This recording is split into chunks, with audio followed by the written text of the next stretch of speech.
podcast with your hosts, Jason Mefford and Kathy Gruber. Fire and Earth, giving you the keys to unlock your limitless potential.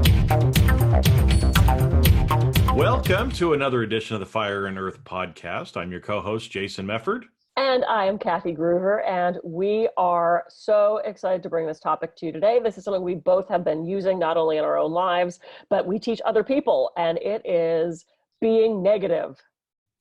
What? That's not, no, that's wrong. It's about positivity and crafting affirmations. This is something I've been literally doing since high school. So we thought this would be a really good topic today. Well, yeah, I think it is a good topic because like you said, I mean, we teach people how to do this, because again, it's like one of the biggest things, actually, somebody this week was asking me, what makes the biggest difference, right? What's been like the tactic that's helped the most? And I'm like, dude, it's your mindset, right? And affirmations are a big part of that because you can have 5 people that are following the same exact process and 4 of them fail and 1 makes it. And the difference is their mindset and their beliefs. And affirmations are a big piece of that. And I know as we were talking before we hit record, I think, we'll go through and talk about some tips for how to do it and how to improve it, because I think there's some mistakes that people are making. And one of them is, just to throw out there to begin with, is you don't give it enough time. Yeah. Right. We're impatient. We're impatient. What you mean I can't just like do an affirmation once or twice and then all of a sudden it's like there? It's magic. Hey, that would be awesome. And if I could teach everyone how to do that type of affirmation, and that would be great, right? That would be awesome. I wouldn't have to worry about paying if I paid the rent or not. No, yes, time is absolutely one of the things. The other thing that I've seen people do, and when I've taught it, is focusing still on that thing they don't want. They affirm like incorrectly. So I was working with a guy, his issue was money, and we all have typically one aspect of our lives, whether it's food, weight, health, that sort of thing, or relationships or money. Those tend to be the main categories people get negative about. And this guy was having money stuff. Everything was, I'm broke, I can't afford that, da, da, da, da. I said, let's work with affirmations. Make them short, positive, put them in the present moment, repeat them often. He crafting. I said, okay, what'd you come up with? And he goes, someday I'll not be broke. I went, no, fail. Totally not even close to what I just told you to do. I am prosperous and abundant. So I think that's the other thing, is we're so used to saying what we don't want and those things that we're trying to get away from, that often when we try to craft affirmations, we make them negative. I'm no longer in pain. It's like, well, but all the mind hears is pain. So let's make them positive affirmations, positive, and be patient with them. Yeah. So let's take because you've shared right there a couple of different examples of ones that if people are writing affirmations that way, so if and there's different ways you can do it, right? You can write them down, you can say them out loud, you can do both. And we'll talk a little bit about that because I think there's some processes that you can do that are better at actually recording them where they need to go. But like you said, both of those 2 examples, someday I'll no longer be broke. Okay, so let's tear that apart a little bit and talk about, why. Because like you said, that's even though we think when we first write it that, oh, this is great, it's like there's some problems with that, right? Someday is not about the current or about the present moment or the future, because again, the affirmations can be something that has not happened yet. But we are programming ourselves to believe and to be in that space as if it's already happened. Yep. So someday, that sort of a term is so what would be a better term to use instead of someday? Well, just cutting that out. I mean, unless you're specifically doing manifestation stuff like we talked about Victoria with, you don't need to put a date on it. It's just, I am prosperous and abundant. You want to put it in the present moment as if it's already happened.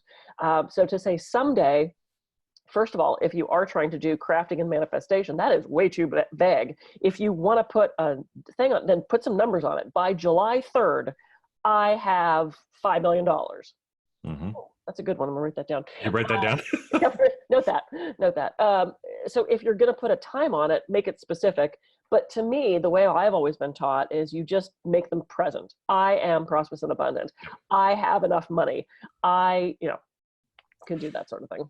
Yeah, because I think that's one of the tips that I've learned is craft them as I am statements. Mm-hmm. Think of it as an I am.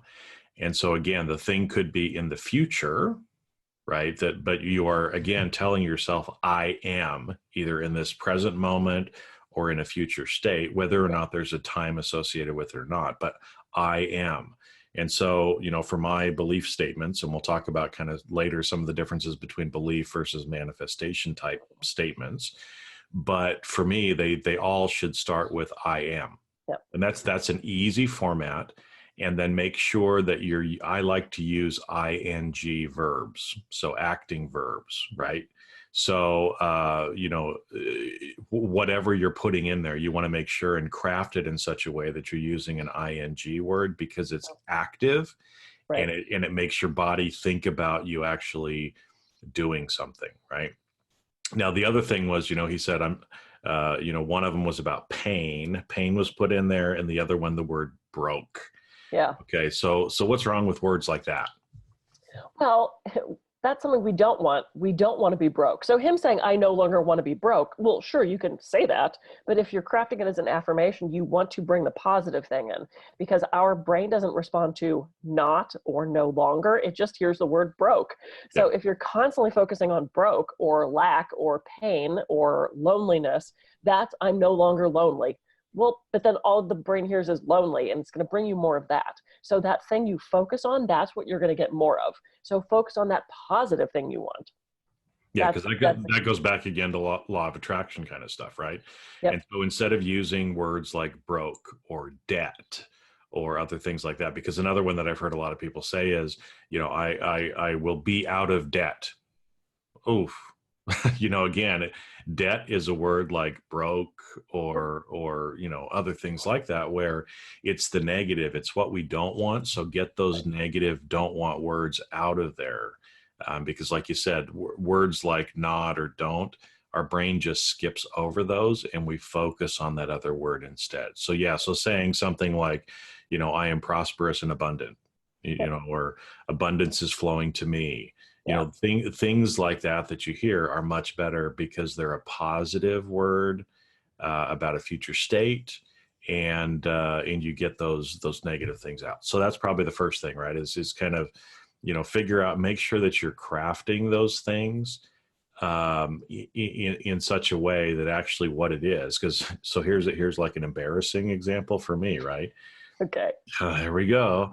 I had one for a while about, kind of about building a waiting list of people wanting to work with me. Mm-hmm. Okay. Sounds great. And Sure. then one day I was writing that and I'm like, what the fuck am I doing? I don't want a waiting list of people that are waiting to work with me. I want people who want to work with me now. Yeah. It's like, valid point. A waiting list of, 100,000 people that are like, Jason's great. I want to work with him, but I'm not. That doesn't pay the rent. Okay. Waiting. So that's one too. Because I think that's another kind of tip for people is, Mm-hmm. as you start to craft these out, you're probably going to revise or change them, because you're going to realize that, like that in this instance, that wasn't what I really wanted. Yeah. It was better than what I'd written before, Sure. but it wasn't as good as what I have now, as Right. an example. So you can go ahead and change and modify as you're going through this. Which brings up a really good point of, what do you want? What do you want? I had done one of my stress talks and we were talking about affirmations, and a woman came up to me afterwards and she said, what if somebody is affirming something that is completely irrational? I said, oh, okay. Like what? She said, well, I have a client. She's a psychologist, psychiatrist, something like social worker. And she said, I have a client who his affirmation, and he fully believes this, is that he's going to win the lottery. I went, okay. She said, here's the problem. I said, oh boy. I said, what? She said, he doesn't play the lottery. I went, okay, yeah. I could see the disconnect there. That is gonna, did you just snarf your drink? I did a little bit. Yeah.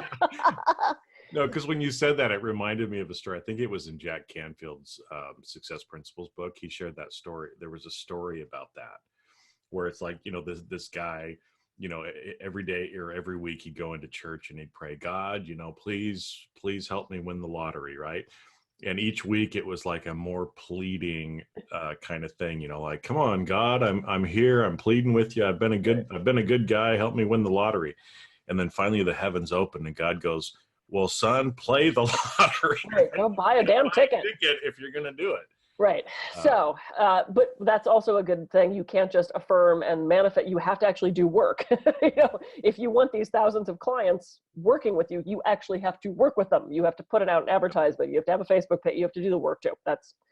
We shouldn't have to say that, but I think we have to say that. So I said, well, here's the question. I said, why does he want to win? It goes back to those 5 whys. Why does he want to win the lottery? He feels that's the only way he can have financial freedom. I said, okay, what's financial freedom why does he want financial freedom? Well, he's been incarcerated and he wants to help others and he wants to start a foundation. So he needs the money to do that. And he felt that the only way he could do that was to get this windfall of money. So we broke it down into what does he really want? And it turns out what he really wanted had nothing to do with winning the lottery. It had to do with he wanted to set up a foundation to help people. Okay, well, how else can he do that other than winning the lottery? And because he was incarcerated, he had all these parameters put on him. And we finally came to the conclusion of he has access to a computer in the prison or jail, whatever he was in. He has the ability to do a blog or to do a video cast, that thing. So we found another way for him to meet his objective. So sometimes that thing we think we want isn't actually what we want. It's a way to get to what we want. So when you're doing those affirmations, yeah, it's fine to think about what you don't want if it leads you to do want, and to help you just to figure out and really hone in, what do you really want? That's the question we have to ask. Yeah. And that goes back to some of the other things that we talked about before with values and other stuff like that. Yeah. Because you've got to be really clear on where it is that you want to go. Because the more specific you can be as well when you're doing affirmations, the better. Yeah. If it's just something that's kind of, and again, you may have some that are kind of vague and in there, but the more specific you can be and the more clarity you can have around it, the easier those things are actually going to show up. Absolutely. Let me throw in science for a second for all of our non-believing friends. So studies support that using affirmations actually can change our health. So if we are walking around worried about getting sick, oh, I hope I don't get sick. Oh, I better get a shot so that I don't get sick. Oh, don't get near me, you'll get me sick. Oh, geez, do I look sick? I feel like every July I get sick. All your brain hears and all your subconscious hears is sick, sick, sick, sick, sick, sick. And in you stressing about getting sick, it actually depletes your immune system and you're going to probably be more prone to getting sick. So if nothing else, doing affirmations changes your mindset away from that stress and that worry and that negativity. And people who are negative tend to achieve less. They tend to be more sick. They tend to have less life satisfaction. So at the very least, that makes a change. At the absolute best, that affirmation is actually working. So to say something like, I am healthy and well, my immune system is strong and resilient, it actually boosts our immune system. So studies support, and they've done tons of studies with sports performance specifically because it's measurable. If you say, I have a bullseye before you throw the dart, you get more bullseyes than if you say, I'm a loser, I can't do this is stupid, I'm terrible at it. So this actually does work. And we were going to talk about sort of what the manifestation versus state. Is that what we're going to talk about a little bit? Why don't you... The difference between, belief statements versus in trying to help change your beliefs versus trying to manifest certain things, right? And so again, because like I said, I mean, to kind of do a belief statement, because there's the whole idea that the thoughts that we have about conditions lead to our feelings and beliefs that we actually have. So if you want to change your feelings and beliefs, you have to change your thoughts. And that's where affirmations come in and help. And so, again, but maybe kind of the difference between, a belief statement versus a manifestation statement, right? Is some of these are probably going to be about beliefs.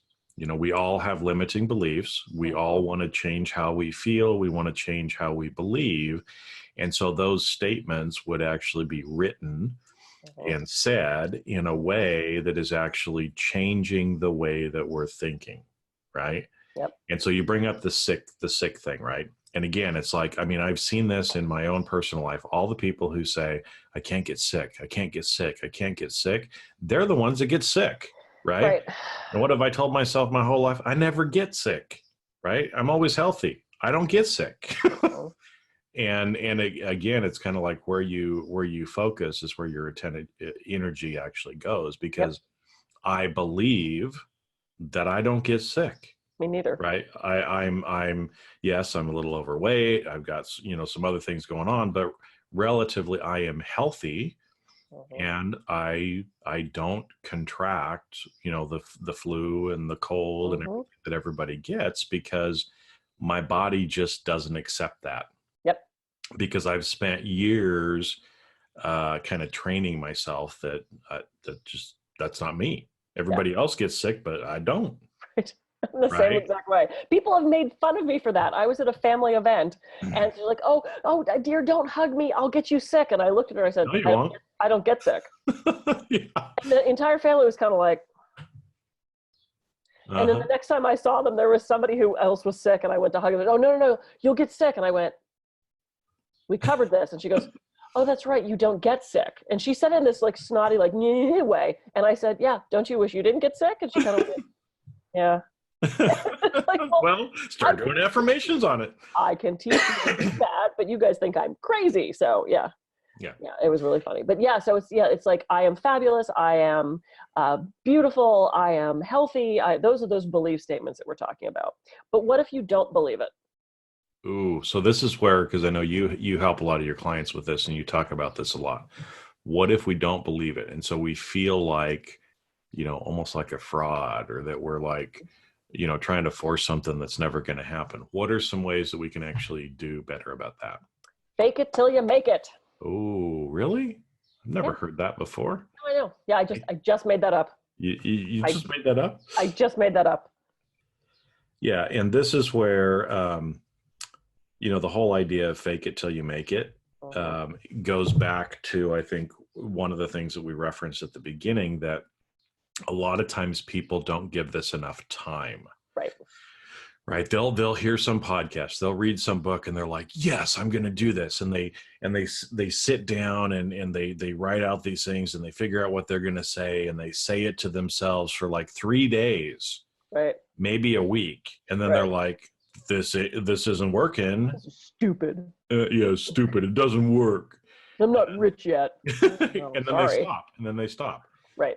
And the reality is, it takes 30 to 90 days for you to start to see a difference. Now, fake it till you make it.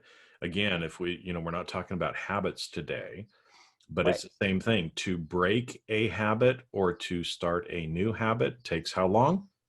21 days. 21 days at least. And again, it's usually 21 days. 30 to 90 days. Oh, really? Shoot. Well, you really see it. I'm advanced. Yeah. You're better than the average. I'm so quick. That's a Capricorn thing. 30 days, I'll do it in 21. But that's the idea, right? It takes at least 21 days to do something like that. So you've got to stick with this. And I know I've seen this in my own personal life, right?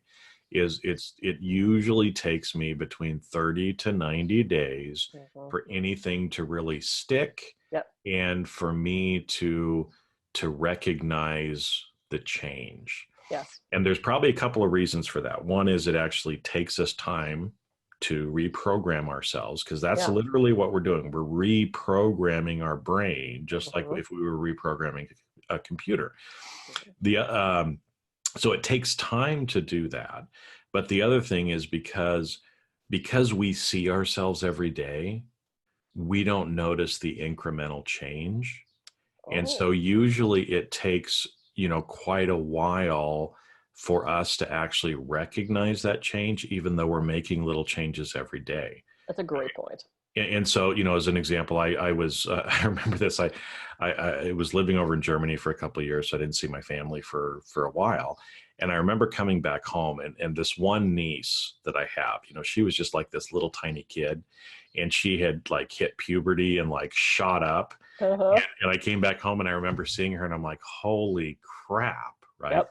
She didn't see those changes. Her family didn't necessarily see those changes because they were every day. But Yep. because I had that 2-year window, it was like, this is a totally different girl. Oh my God, Right? I had that exact experience yesterday. I had a client come in. I started working on him when he was like 14 for soccer, still doing massage and stuff on him. And he walked in yesterday. He drove himself, which I went, oh my God, that's right. He's almost 18. He walked in the door and I thought, oh my God, he's a man. Yeah, I he mean, like is. he went from this skinny little kid to he had shoulders and he had facial hair and his leg hair. I was like, oh my God, I saw him like 10 months ago. Like, Yeah. how did this, and if had I seen him weekly, maybe you could see it a little bit change, but you don't see the water rising an inch at a time. You see it when it's 5 feet up the pylon and you go, oh, holy crap. Yeah, no, it's so funny. Exact same thing. Oh, I have another cheat for us with these affirmations if we don't believe it. Okay. So I can't remember who I learned this from. It's similar to what Peter did with us. It's the getting excited about it, but it's a cheat of what if your affirmation is, I have $1 million. Okay.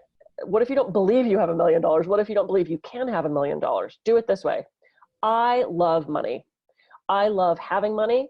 I love making money. I love having an abundance of money. I love having so much money that I get to give it to all my friends. I love the fact that I can travel because I have so much money. I love having $1 million. Mm-hmm.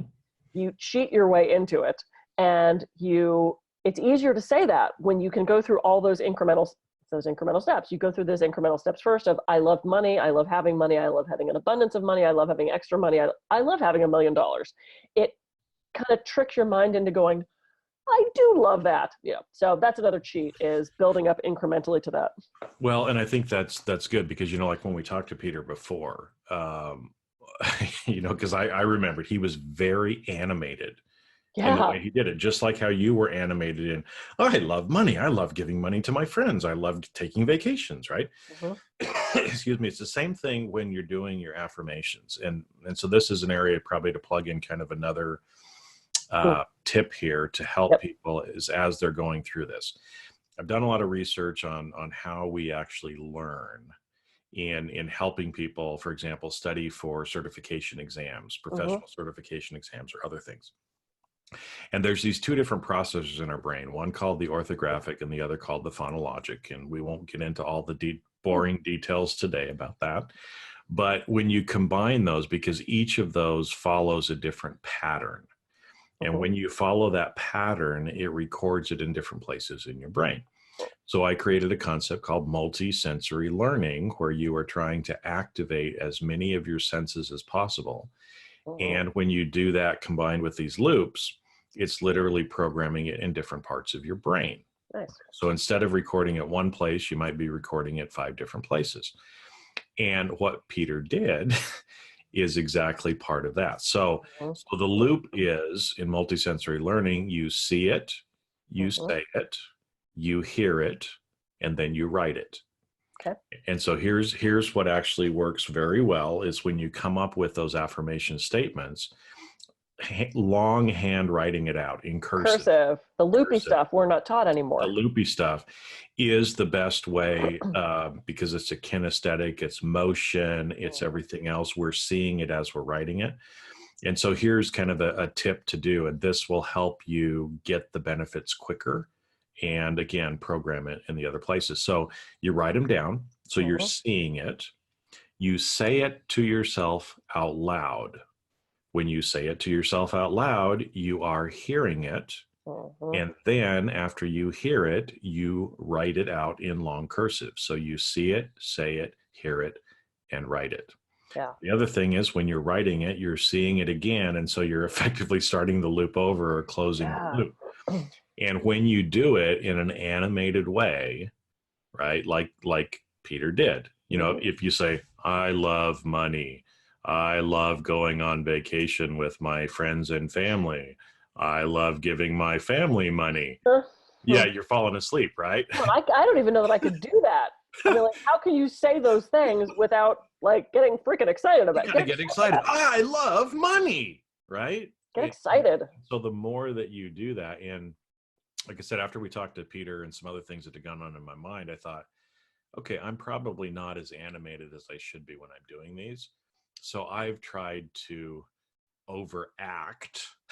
I love, and I remember a What? whisper from a Jim Carrey movie, and I can't remember the other actor that he was working with, but it was a blooper, and they're like, "You're an overactor," because Jim Carrey can be so Oh my animated, God. right? Yeah. And so the more animated we are like that, the more you're actually going to feel it. So I tried it out, and I've been doing it for about a month now. And I will tell you, I know it sounds a little woo-woo-y, but when I do it more animated, I literally feel like a shift of energy in my body. Yeah, of course. And I get excited, and I feel kind of the shivers and the goosebumps and everything else that are going through. And so that does make a difference. So the more excited and excitable you can be about it, the more it's going to do it. So say it excited to yourself, and then write it down and do it every single day. Yep.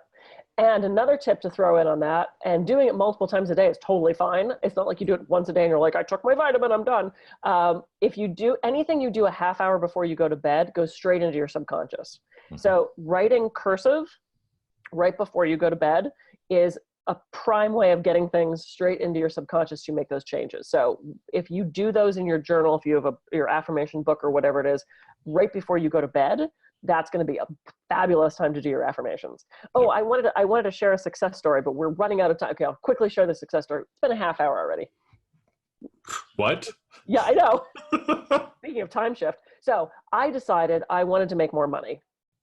And folks, don't think that all Jason and I want to do is make money. It just happens to be what we're talking like. That's just it's a common affirmation that people have. Right. So I decided that, I was a massage therapist. I could only charge so much, and I could only do so many massages in a day. So I decided I wanted to make more money. So I started doing the affirmation. I accept money from unexpected sources, because I didn't care where it came from, barring anything bad happening to someone, but I needed more money. And I feel like the universe is prosperous and that we do deserve that abundance. I think we all do. So I started doing that affirmation. I was writing it down. I put it on my mirror in the bathroom. I had it on my dashboard in my car. I had it in my office. I was saying it throughout the day. And about 4 or 5 days later, this is a quick one, 4 or 5 days later, I get a phone call. Hey, Kathy, this is so-and-so from the Expert Witness Company. We're wondering if you've ever considered being an expert witness. And I'm like, no, because I've seen CSI and they need like bridge construction and like neurosurgeons. Why do you need a massage therapist? And apparently someone had been injured during a massage and they wanted a massage therapist to come in and testify to like scope of practice and safety precaution, all that kind of stuff. And I was like, well, sure. I mean, I don't know. What does it entail? And she said, well, you'll read reports and you'll write reports and you'll probably have to be deposed and you'll have to read depositions and you might have to testify, and it pays $250 an hour. And I said, yes, I can do that. And I read very slowly. No, but I ended up starting to work with this company. I made a really good amount of money. I helped so many people. I've done probably 10 or 12 cases. I kept one guy out of jail. I got a bunch of massage therapists who were really bad at their job and they should not have been putting their hands on people out of the business. It's been a win-win-win. And I can't say it was the affirmation that did it, but it's exactly what happened. All this money came in from a totally unexpected source because I wouldn't have thought to go seek that out. So that's just one of those examples where I truly believe that has worked. And a couple of times that I've done it since, I accept money from unexpected sources. What happens within a week? I get an email. Hey, we'd like to pitch you for this case. So for some reason, that affirmation for me is tied to expert witness work. Or you get a speaking gig where they want to give you, a couple grand to go do a keynote, or this unexpected thing that comes up. And it is about believing it, because now I believe that it works because I've seen it work. So make that shift. And what are your final thoughts, Jason? I know we got to wrap up because I know we're going to have to talk about this again because, again, I think this is such an important topic that we're going to have to go deeper on this. Yeah. But as you were saying that one there, I accept money from unexpected sources, right? I think that's also a great example of when you're trying to come up with these affirmations. We said you want to be specific, yes, but you want to be specific in what you get, not the how you get there. Yes. As well. So I think that's a great example of, instead of saying, I want to make more money as a massage therapist, just saying I accept money from unexpected sources is way better. You don't care where it comes from. And that's where a lot of times when you do this kind of work, it comes from unexpected places or in unexpected experiences or other things like this. And so we need to remain open as well to receive however this comes, because the story that we're telling ourselves a lot of times is not how it will play out. So don't try to limit yourself or limit what the universe can help you with by being too specific in the how you actually achieve what you're trying to get to. Absolutely. I totally agree with that. Yeah. We want to be, it's such a dichotomy, because there are times we want to be so specific and other times where we want to allow the universe to do its thing in its own time, in its own way, or better. That's the other thing. If you're doing manifestation stuff, is you can ask for, I want this thing or better, because what if they want to give us 2 million and not 1 million? No, that'd be okay with me. Yeah, I'm fine with that. Let's do that. All right, well, let's go off and do our affirmations. All right, sounds good. This has been such an awesome episode. Oh my gosh, I'm so glad we did this. Okay, I am Kathy Groover, and I can be reached at kathygroover.com. And I'm Jason Mefford. I can be reached at jasonmefford.com. So take a few minutes, try to start out with some affirmations, start incorporating them into your life, and you will see a difference. And we will see you on a future episode of the Fire and Earth podcast. See ya. See ya.